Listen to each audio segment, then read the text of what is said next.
이 백성은 내가 나를 위하여 지었나니 나를 찬송하게 하려 함이라. 아멘. 며칠 전 공연 0시인가요? 새벽에 포르투갈하고 우리 한국하고 월드컵 예선전 마지막이 있었습니다. 다들 대한민국은 질 것이다. 우루과이하고 포르투갈 두 나라가 16강에 올라갈 거라고 얘기를 했지만 우리가 이길 수 있는 실력은 9%밖에 안 돼요. 16강에 올라가려면 9%의 기적을 뚫어야 됩니다. 그런데 하나님이 그 9%의 기적을 뚫게 만드셨어요. 다 탈락할 거라고 했고, 사실 마스크를 쓰고 뛴 우리 손흥민 선수의 기량이 사실 그렇게 좋지가 못했어요.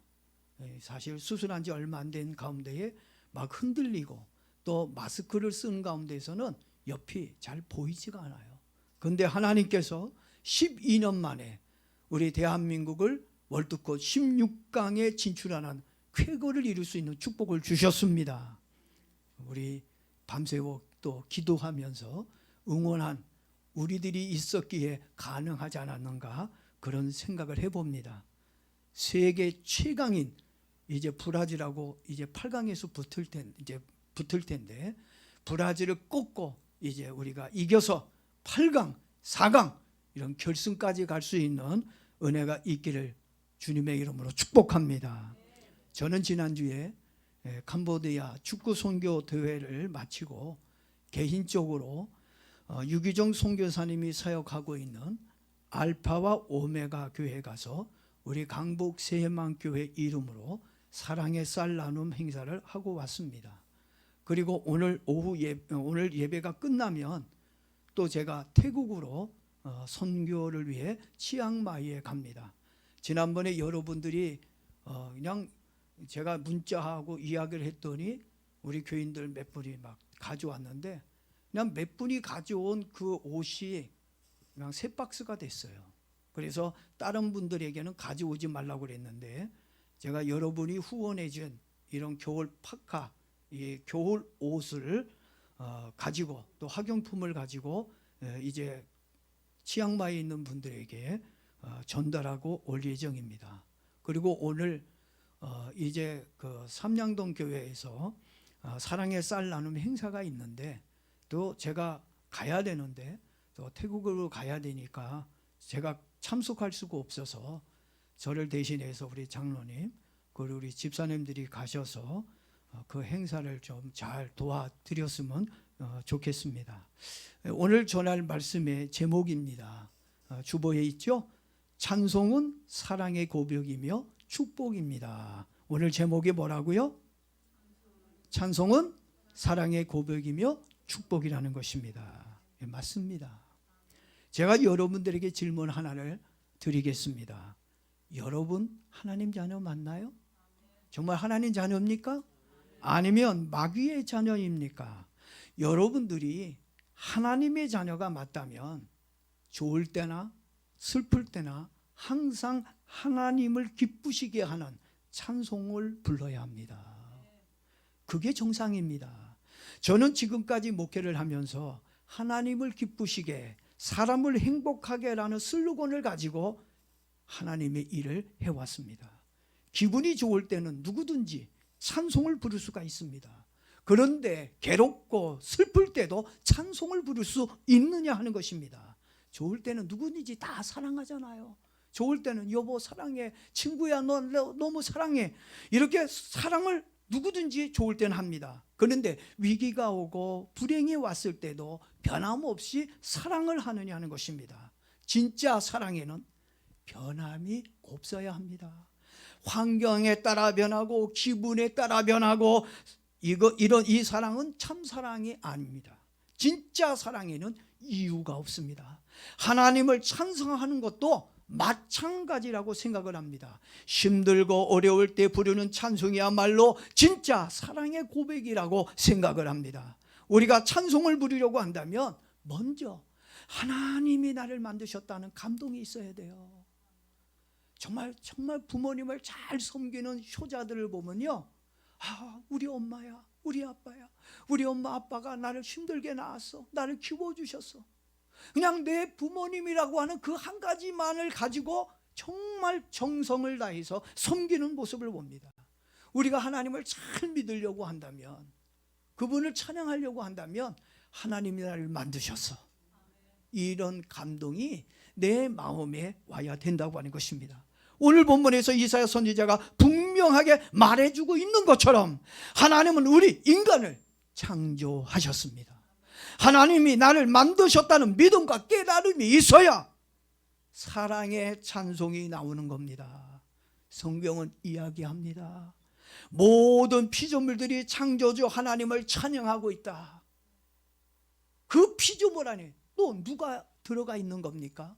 저와 여러분이 들어가 있는 거예요. 하나님은 산과 들과 바다와 해와 모든 각종의 자연 만물을 만드셨지만 그 자연 만물과 함께 우리 인간을 하나님의 형상으로 만들어 주셨습니다. 그래서 내가 하나님의 피조물이라는 것을 여러분이 안다면 모든 피조물이 하나님을 찬양한다고 그랬어요. 그러니 여러분은 더 하나님을 찬양하는 사람들이 되어지기를 바랍니다. 계시록 5장 13절 말씀을 보니까 내가 또 들으니 모든 피조물이 이르되 보좌에 앉으시니와 어린 양에게 찬송과 존귀와 영광과 권세를 세세토록 돌릴지어다. 누가 이런 영광을 돌리라고요? 모든 만물들이, 피조물들이 하나님께 찬송과 존귀와 영광을 돌리라고 명령하고 있는 것입니다. 우리 인간들도 하나님이 만드신 피조물 중에 하나입니다. 그러니 지극히 당연히 우리도 하나님을 찬양해야 됩니다. 사랑으로 찬양하십시다. 감사와 기쁨으로 찬송하기를 바랍니다. 모든 피조물들은 창조주 하나님을 찬송해야 할 책임이 있어요. 그러니까 오늘 여러분 이 찬송이 여러분을 기쁨으로 이끌어 갈 거라고 저는 믿습니다. 특별히 하나님의 형상대로 지음을 받은 사람들은 사랑으로 더 많이 하나님을 기쁘시게 하기 위해 찬송을 부르기를 바랍니다. 오늘 본문에서 이사야 선지자는 하나님께서 인간을 만드신 목적과 그 이유가 무엇인지를 말해주고 있습니다. 여러분, 하나님이 우리를 만드신 이유가 무엇일까요? 오늘 본문에 분명히 얘기하잖아요. 하나님이 우리를 만드신 이유가 어디에 있다고요? 하나님을 찬송하도록 하기 위해 우리를 만들었다는 거예요. 우리는 찬송을 위해서 태어난 사람들입니다. 누구를 찬송하라고요? 나를 찬송하라고요? 이 세상을 찬송하라고요? 아니에요. 나를 이 땅에 만들어주신, 그 나를 존재하게 만드신 창조주 하나님을 찬양하도록 하기 위해 나를 이 땅에 보내주셨다고 하는 것입니다. 그 목적을 여러분 알고 있어야 돼요. 그래서 우리 늘 하나님을 찬양하며 살아야 돼요. 하나님의 영광을 위해 우린 찬송을 불러야 한다고 하는 것입니다. 그런데도 지금 여러분들은 그렇게 살고 있어요? 하나님을 기쁘시게 하기 위해 살고 있느냐고 제가 묻고 있는 겁니다. 사도 바울도 고린도전서 10장 31절에 이렇게 얘기합니다. 먹든지 마시든지 무엇을 하든지 하나님의 영광을 위해서 하라고 가르쳤습니다. 그런데 여러분들은 지금 그렇게 살고 있느냐는 겁니다. 아니죠? 정말 그렇게 살고 있어요? 정말 그렇게 살고 있는 사람들이 많지가 않아요. 보면은 하나님의 영광을 위해 먹고 마시며 사는 것이 아니라 철저하게 자신을 위해 먹고 마시고 자신의 영광과 유익을 위해 살고 있다는 생각이 듭니다. 여러분들은 시침이 뚜렷되고 나는 하나님을 위해 먹고 하나님을 위해 마시고 하나님을 위해 사는 것처럼 아주 그냥 다 이렇게 경건한 모습으로 앉아 있는 것 같아요. 한번 생각해 보십시오. 우리 말로는 하나님의 영광과 하나님을 위해 일하고 먹고 마시고 산다고 말은 하고는 있지만 사실 그렇지 않잖아요. 그렇죠? 사실 그렇게 살고 있지 않잖아요. 이제 우리 그만 하나님께 솔직해질 필요가 있습니다. 하나님 앞에서 좀 더 솔직해지십시다. 하나님이 창조하신 목적과 다르게 살고 있는 나의 모습을 봐요. 여러분을 위해 이야기가 아니라 저 자신을 보니까 저도 목사인데도 불구하고 하나님을 위해 살겠습니다라고는 기도도 하고 말은 하는데 삶은 나를 위해서 사는 것을 많이 봅니다. 그래서 나에게 문제가 생기고 불행이 오는 겁니다. 하나님께서 만드신 창조의 목적대로 하나님의 영광을 위해 하나님을 찬송하면서 살면 하나님이 주시는 은혜와 축복이 있습니다. 이사야 42장 10절을 보십시오. 항해하는 자들과 바다 가운데의 만물과 섬들과 거기에 사는 사람들아, 여호와께서 새 노래로 노래하며, 여호와께 무엇으로 노래하라고요? 새 노래로 노래하며 땅 끝에서부터 찬송하라, 이렇게 말씀하고 있습니다. 사명감을 가지고 하나님의 영광을 위해 찬송하며 사는 저와 여러분 다 되기를 축복합니다. 왜냐하면 찬송은 하나님께 대한 나의 사랑의 고백이며 축복이기 때문입니다. 로마서 1장 25절에서도 사도 바울은 주는 것 영원히 찬송할 이시로다라고 외치고 있습니다. 여러분들도 정말 바울처럼 주는 곧 영원히 찬송할 하나님이십니다. 여러분도 동의합니까? 아멘이십니까? 여러분들이 진심으로 예수님을 사랑하는 마음으로 하나님을 찬송하며 살았으면 좋겠습니다. 우리가 예배 드릴 때 찬송을 부르는 모습을 보게 되면 그 사람이 얼마나 하나님을 사랑하고 믿는지 찬송을 부르는 모습을 보면 느껴요. 여러분 옆에 있는 분들 찬송 부르는 그 모습을 보세요. 정말 찬송 부를 때 마음으로 정말 부르는 사람이 있어요. 가수들, 유명한 가수들은요, 그분들은 입으로 노래하지 않아요. 뭘로 노래할까요? 가슴으로 노래합니다. 가슴으로 노래하니까 듣는 사람들의 마음이 찡해져 오는 거예요. 느낌이 있는 겁니다. 입으로 하는 사람은요 정말 노래를 잘해요. 근데 감동을 못 줘요. 느낌을 줄 수가 없어요. 오늘 여러분들도 정말 하나님 앞에 이 예배를 드리고 찬송을 부를 때 영혼으로 찬송하고 마음으로 찬송하기를 바랍니다. 정말 하나님을 사랑하는 마음으로, 그 고백적 마음으로 찬송을 해야 하나님이 그 찬송을 기쁨으로 받을 수 있다고 하는 것입니다. 우리 교회 와서 예배 드릴 때만 잠깐 찬송을 부르는 척 하지 말고 찬송이 생활의 중심이 되고 찬양이 인생이 되길 축복합니다. 여러분들은 하나님께서 나를 만들어 주신 것을 생각하면 찬송이 안 나옵니까? 저는요, 하나님이 나를 만드셨다는 것만 생각하고 하나님이 나를 구원해 주셨다는 것만 생각하면 자다가도 벌떡 일어나서 찬송이 나와요. 어떻게 나 같은 자가 예수 믿고 구원받아서 하나님 자녀 되고 또 이렇게 목사가 되게 하셨는지 얼마나 감사한지 찬송이 그냥 나와요. 야곱에게는 12아들이 있어요. 12아들 중에 하나님께 가장 사랑받고 축복받은 아들이 있습니다. 누굴까요? 누가 하나님으로부터 가장 많은 사랑과 축복을 받았을까요? 큰아들이니까. 하나님은 첫 번을 가장 좋아해요. 첫 시간, 첫 예물. 하나님은 첫 번째를 가장 좋아하세요. 예물도 어린 양, 새끼를 가장 좋아하셔요. 근데 장자니까 하나님 누후벨을 가장 많이 사랑하고 축복해 주시겠지. 근데 그렇지가 않아요. 애굽의 국무총리가 된 요셉, 얼마나 많은 축복을 받았습니까? 근데도 하나님이 가장 많은 축복을 준 사람이 요셉일까요? 아닙니다. 또 제사장으로서의 축복을 받은 레위 지파일까요? 아닙니다. 하나님의 사랑을 가장 많이 받은 사람은 다른 사람이 아니에요. 누구냐? 누굴까요? 누가 하나님께 가장 사랑 많이 받고 축복받았을까요? 유다입니다. 누가 하나님의 사랑을 가장 많이 받고 축복을 받았다고요? 이젠 유다 그리지 말고 이제 여러분이 되길 바랍니다. 여러분이 유다가 되길 바랍니다. 레아가 낳은 아들들 중에 가장 평범했던 네 번째 아들인 유다가 하나님의 사랑과 축복을 가장 많이 받았어요. 그 이유가 무엇인지 제가 말씀을 드릴 테니까 여러분들이 이 말씀을 잘 듣고 이제 여러분이 유다가 되어지기를 바랍니다. 유다의 이름의 뜻을 보게 되면 유다의 이름이 찬송하다, 찬양한다라는 뜻을 가지고 있습니다. 유다는 형제들 중에 뭐 특별한 재능을 가지고 있는 것이 없어요. 뭐 남들보다 뭐 특별한 재능을 가지고 있는 사람이 아닙니다. 그냥 평범한 사람 중에 한 사람이었습니다. 그랬던 그가 남들보다 잘하는 것이 하나가 있다면 하나님을 찬송하는 거예요. 유다라는 이름을 가진 그것이 이제 그게 가지고 있는 축복이라고 저는 생각하는데, 하나님 앞에 찬송을 잘 불렀어요.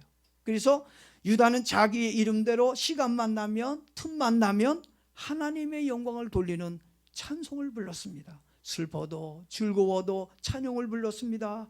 혼자 있을 때도 찬송을 불렀으며, 많은 사람들과 함께 있을 때도 항상 하나님께 찬양으로 영광을 돌리며 살았습니다. 찬송은 하나님을 높이는 행위 예술입니다. 오늘 여러분 하나님을 많이 찬양하십시오. 그러면 여러분 행위 예술가가 되는 거예요. 유다처럼 하나님의 사랑과 은혜를 많이 받는 사람이 되는 겁니다. 하나님을 사랑하는 마음이 없다면 찬송이 안 나옵니다. 정말 그래요. 여러분들 하나님에 대한 사랑이 안 나오면 찬송이 안 나와요. 세상 노래는 흥얼거리고 노래가 나오는지 모르지만 찬송은요, 내 안에 하나님의 사랑이 없으면 안 나옵니다. 정말 그게 신기해요. 유다는 찬송 하나 잘하는 것 때문에 그 자손들이 이스라엘의 왕이 되는 복을 받았습니다. 그것뿐인가요?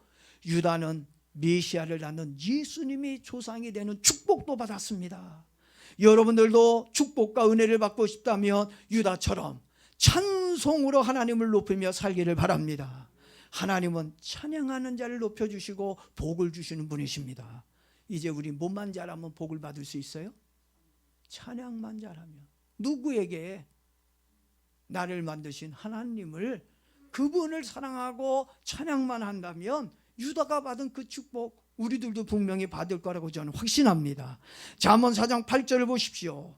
그를 높이라. 누구를 높이라고요? 그가 누구예요? 나를 만드신 창조주 하나님을 높이라.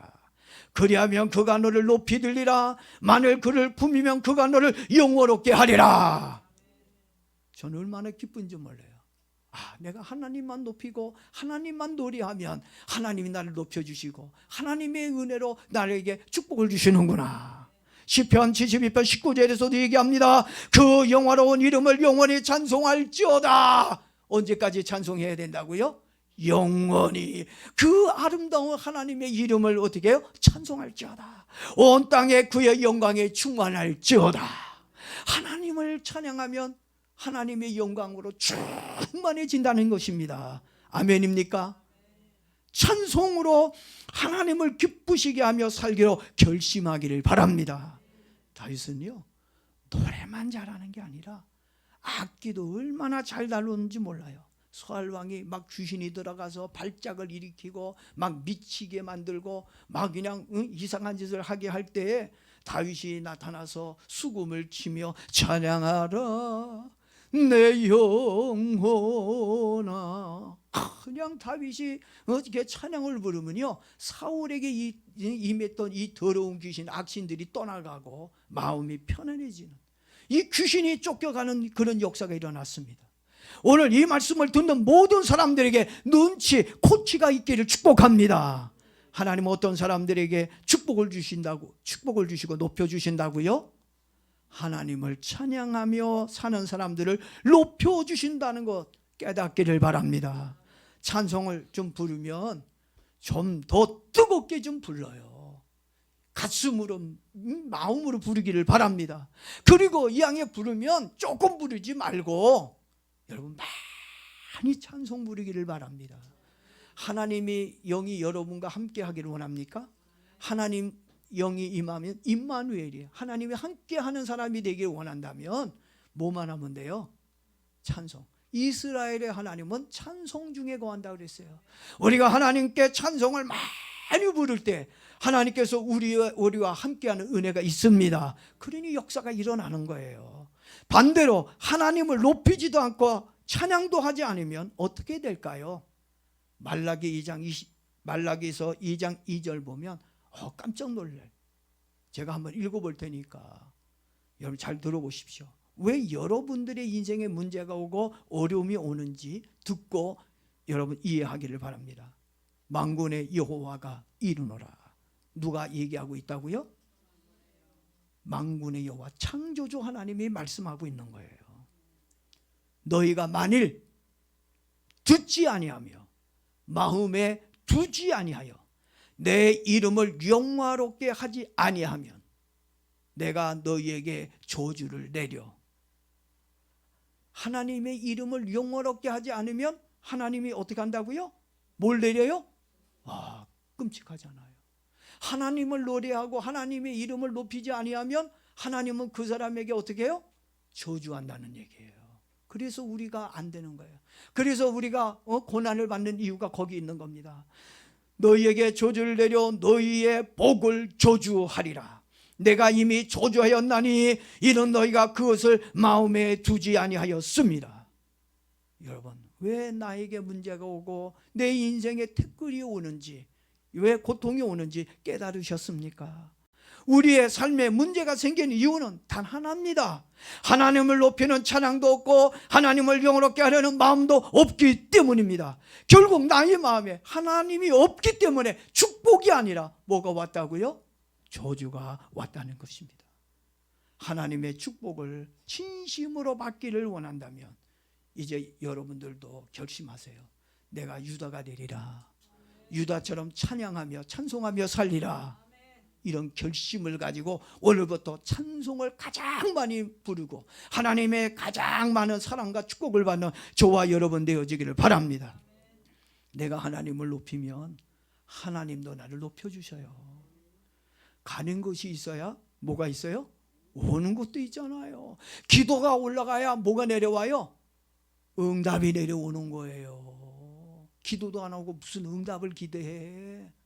찬양을 불러야 하나님이 영광을 받으셔야 그 영광으로 우리를 영원하게 해주시는 겁니다.